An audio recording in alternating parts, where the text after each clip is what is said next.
Hey folks, welcome back to the Mr. Global channel. Today I want to talk about this tweet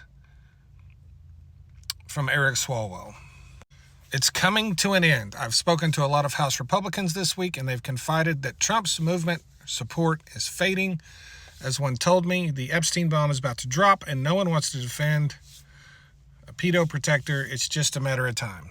Now, to be perfectly fair, obviously, I'm not in the thick of this game that's going on in Washington, D.C. between all of these people.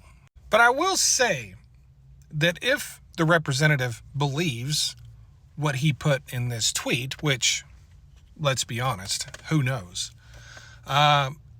If that is true, personally, I think it's somewhat irresponsible for him to post that. To me, it feels like he couldn't wait to show his hand, and it feels like he needed some attention. Whether it's an attention thing or not, I don't know. I just don't feel like you show your hand publicly.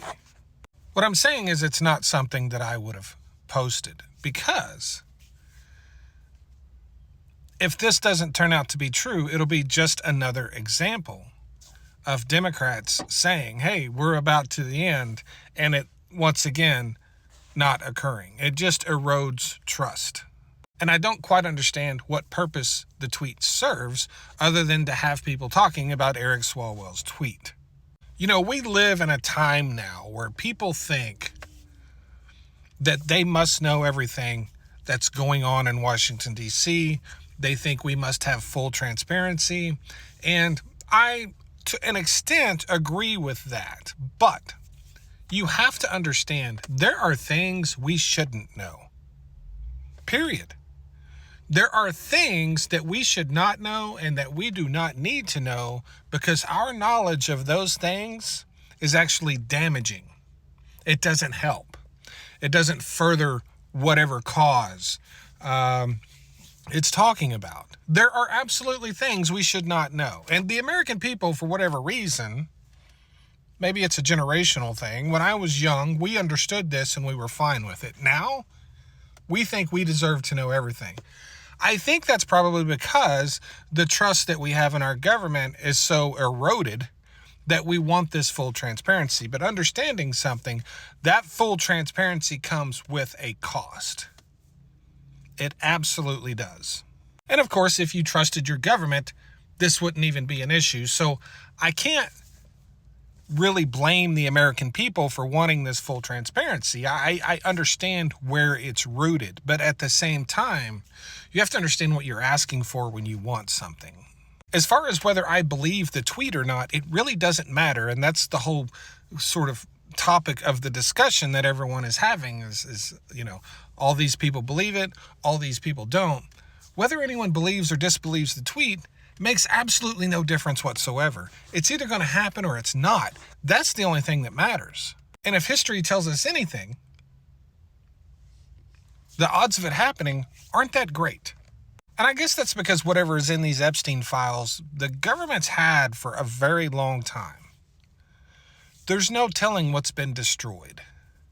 There's no telling what's left.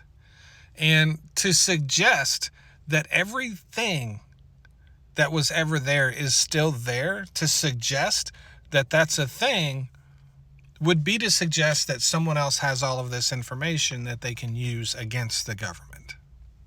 Because if you don't think for a second that the FBI or the DOJ would destroy evidence for the President of the United States, I can guarantee you, I would bet the entire farm that they absolutely would. But there's another sort of wrinkle to this. If they can't destroy evidence, what would the reason for that be? What would the reason be that they can't hide something? The reason for them not being able to hide something was if a lot of other people knew about it. And that would suggest that there are many people in Congress that already know what is there and would call it out if something was missing or hidden. I also think a lot of people disregard the fact that the dragging out the appearance of a cover-up of these files could in itself be some sort of trap or some chess move in this game that they are all playing. I think a lot of people assume that there's just unbelievably damaging information there. Totally possible.